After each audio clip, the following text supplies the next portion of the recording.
Hello and welcome to the Commander's Quarters. I'm your host Mitch. If this is your first time here, let me give you a quick rundown of the show. Here on the Commander's Quarters, we build fun and inexpensive focused commander decks. A focused commander deck is going to be more tuned than a casual deck, but not quite to the level of a competitive or optimized deck. Every single Commander's Quarters deck is going to be built under a $25 budget. That's $25 for 100 cards. Now that you understand the rules of the show, let's get on with the show. Today's deck is one of my personal favorites to play, and it was actually inspired by a deck created by Jeremy Noell from Star City Games. The commander for this deck is going to be Tasigur, the Golden Fang. Tasigur is a 4/5 human shaman who costs 5 and a black, but he has Delve, so we're going to be able to cast him for a lot less than that. He has an activated ability of 2 Simic, put the top 2 cards of your library into your graveyard, then return a non-land card of an opponent's choice from your graveyard to your hand. Now, Tasigur is a fantastic commander with a great ability that gives us some card advantage, but he's actually not what this deck is built around. This deck is actually going to be built around a card called Villainous Wealth. Villainous Wealth is a sorcery that costs X black, green, blue, and it says target opponent exiles the top X cards of his or her library. You may cast any number of non-land cards with converted mana cost X or less from among them without paying their mana costs. So why is our deck built around this card? Well, to be honest, this card's just a ton of fun. We're going to want to cast this for as much as we can, so that we can play as many of our opponent's cards as possible. And what's more fun than beating an opponent with their own cards? So the strategy for this deck is pretty straightforward. We want to build up as much mana as possible and just stay alive. How do we win with this deck? Well, we're going to cast Villainous Wealth for an absurd amount and beat our opponents down with their own cards. If needed, we can even cast Villainous Wealth more than once, but we'll go over that later in the show. As with every Commander's Quarters deck, I'm going to break this deck down into 10 different tactics that show you how the deck works and how you're going to win with it. Let's go on to tactic number 1, to protect and ramp. Again, the strategy for this deck is to build up as much mana as possible and stay alive, and there are some cards that help us do both. Diligent Farmhand, Embodiment of Spring, and Dawn Trader Elk are all creatures that we can pay to sacrifice to search for a basic land and put into play. We can even sacrifice them while blocking to save us some damage. Then there's Sakura Tribe Elder, who's just strictly better since we can just sacrifice him for free for that basic land. Elvish Rejuvenator will also ramp us by looking at the top 5 cards of our library and putting a land card from among them onto the battlefield tapped. Then we have 2 creatures that will each bring 2 lands into play. Dreamscape Artist allows us to pay 2 and a blue and tap him to discard a card, sacrifice a land, and search our library for up to 2 basic land cards and put them into play. Then there's Fertilid, who comes into play with 2+1/+1 counters, and we can pay 1 and a green to remove 1 and search our library for a basic land and put into play tapped. Alright, so we've gone over some of the creatures that protect us while ramping, but there are some spells that ramp more effectively than they do. Let's go over them in tactic number 2, Smooth Landing. 5 of these spells will get us 1 land. By paying 2 and sacrificing Wayfarer's Bauble, we can go get a basic land and put into play tapped. Search for Tomorrow will put a basic land into play untapped, and it even has to spend 2 for a green, so it's a fantastic turn 1 play.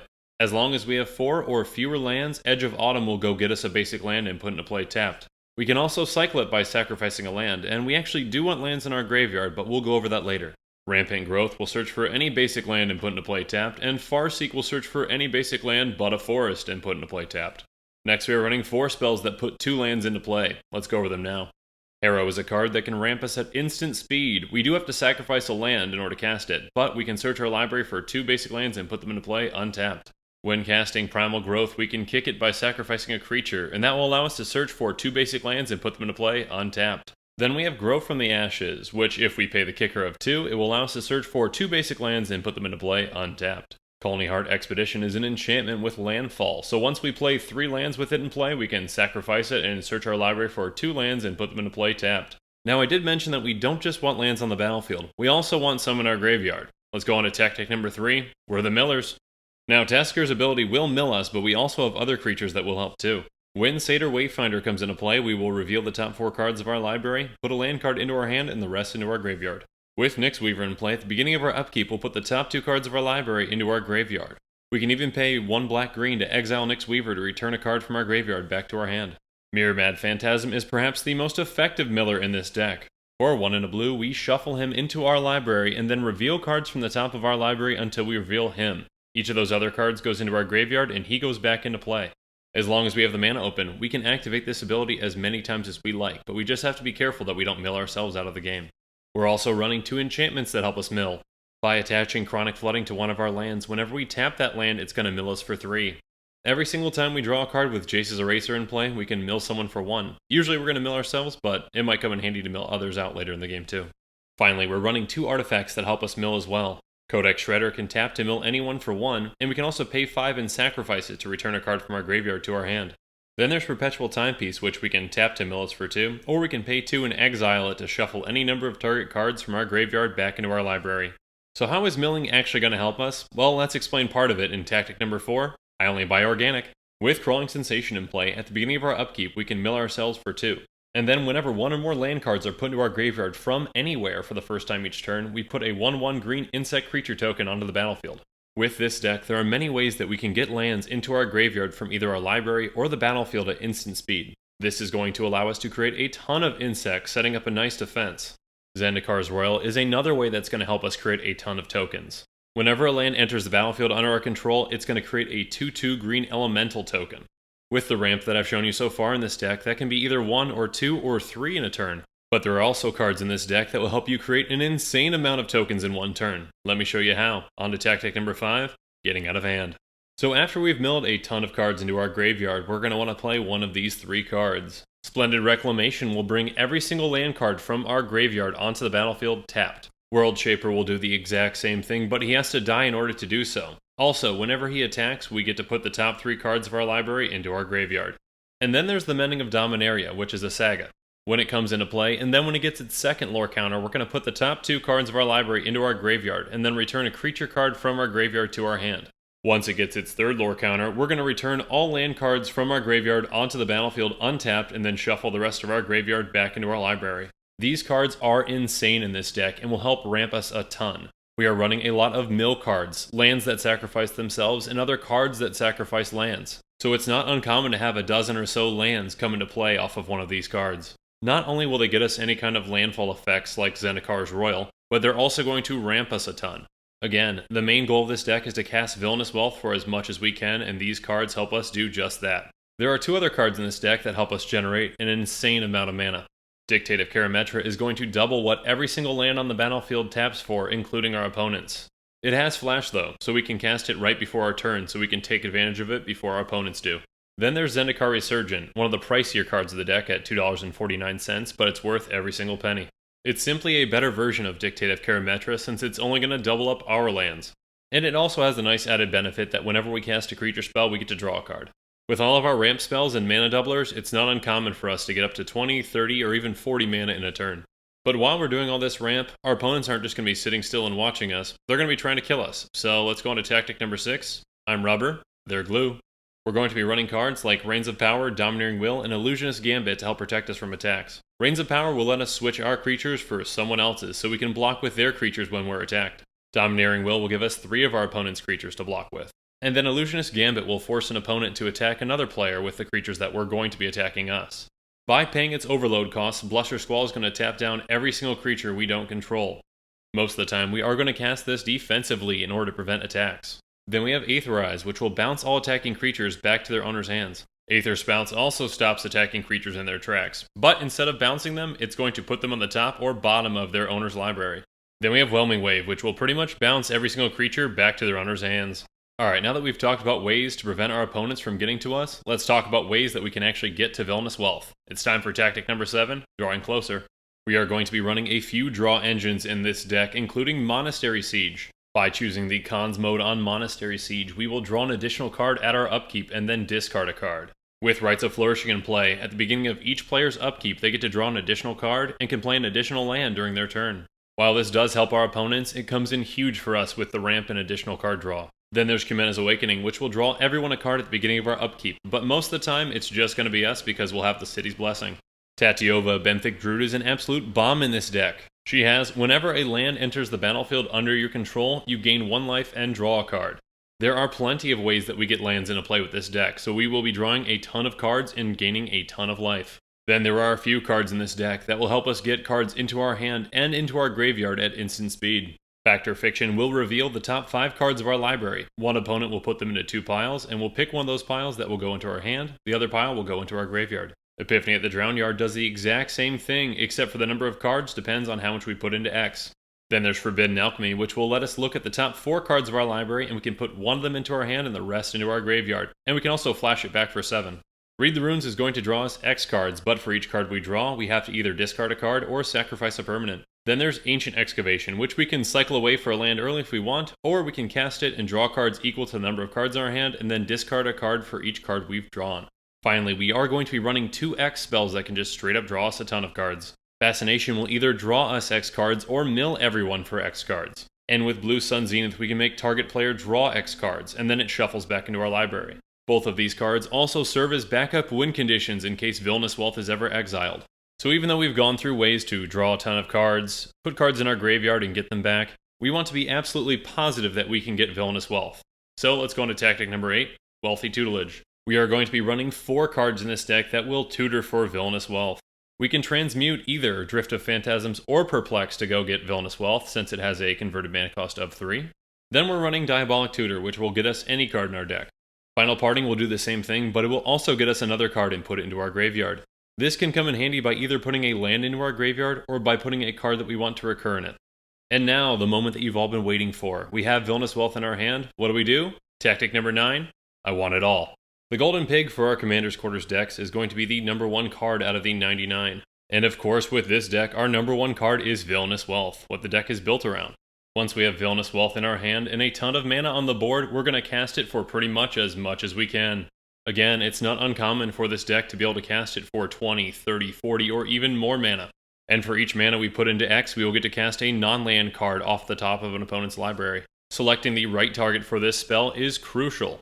We need to pick the opponent with the deck that is most likely to help us win. So this doesn't always mean picking the player that's in first and targeting them. Again, Villainous Wealth is one of my favorite cards, and it is a ton of fun to play. Casting 40 or so cards off the top of your opponent's deck and then beating everyone down with them is just one of the best things in Magic in my opinion. But of course, when everyone sees you cast this giant spell, everyone is going to want to stop you no matter who you target. That's why we're going to be running things like Insidious Will and Plasm Capture. Insidious will either counter a spell, choose new targets for a spell, or even copy Villainous Wealth. And then Plasm Capture will not only counter a spell, but at the beginning of our next pre-combat main phase, we'll add mana equal to that spell's converted mana cost to our mana pool.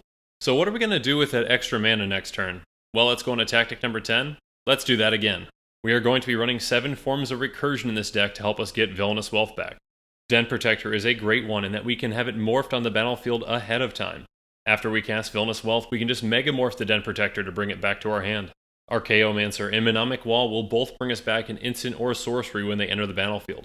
Then there's Skullwinder, which will bring us back any card from our graveyard back to our hand. Skullwinder will also allow an opponent to do the same, but at this point we're going to be so far ahead that it doesn't matter.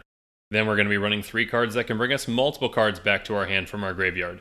Seeds of Renewal will bring us back 2 cards from our graveyard, and it will cost 1 less for each opponent. By paying XX and a green, we can bring back X cards from our graveyard with Wildest Dreams. And then there's the Saga, the Mirari Conjecture. With its first lore counter, it's going to bring an instant back to our hand. Its second will do the same, but for a sorcery. And with its third lore counter, it's going to copy any instant or sorcery that we cast that turn, which gets insane when we cast a giant Villainous Wealth. Again, this deck is a ton of fun and one of my favorites to play. In my opinion, there are few better feelings in Magic than playing nearly every single one of your opponent's cards and then beating them down with them. But now that we've talked about the cards that help us win with this deck, let's talk about the lands that make it work. For our mana base for this deck, we are going to be running 37 lands.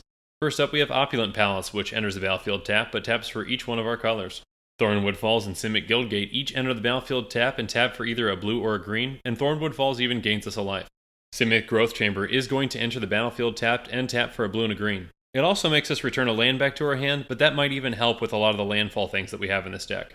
Next up, we're going to be running 9 lands that sacrifice themselves, because again, having lands in our graveyard is a great thing. Evolving Wilds and Terramorphic Expanse can both sacrifice themselves to search for any basic land and put into play tapped. Then we are running the 4 Panoramas that can search for 2 of the basic lands in our deck depending on which shard they are.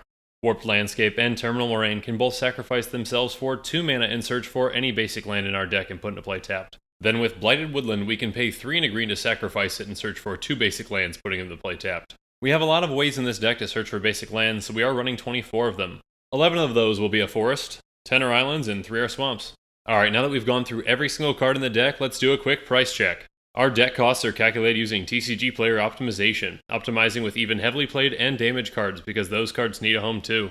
At the beginning of the show, I mentioned that Jeremy Noell's deck was the one that inspired me to build this Tasigur Villainous Wealth deck.